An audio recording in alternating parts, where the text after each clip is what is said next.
গদিতে সন্ত্রাসীদের গদিতে বিএনপির অনেক গোল বিএনপির যুব দলের অনেক গোল যুব দলের অনেক গোল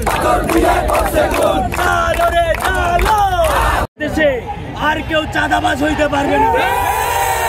নতুন বাংলাদেশে আর কোনো দখলদারিত্ব চলবে না।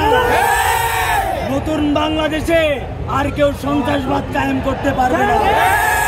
যদি কেউ নতুন বাংলাদেশে নতুন করে আবারও সন্ত্রাসবাদ কায়েম করার চেষ্টা করে, ফ্যাসিবাদ কায়েম করার চেষ্টা করে, আমরা তাদেরকে রুখে দেব।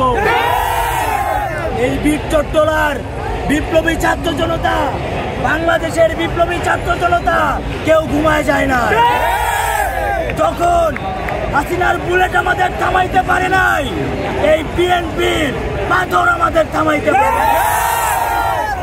আমরা পরিষ্কারভাবে বলতে চাই, আমাদের অবস্থান স্পষ্ট। যারাই সন্ত্রাসবাদ কায়েম করার চেষ্টা করবে, যারা এই দেশে দখলদারিত্ব করার চেষ্টা করবে, যারা আবার নতুন করে হাসিনা হয়ে ওঠার চেষ্টা করবে, তাদের সম্মুখে বাধা হয়ে আমরা দাঁড়াবো।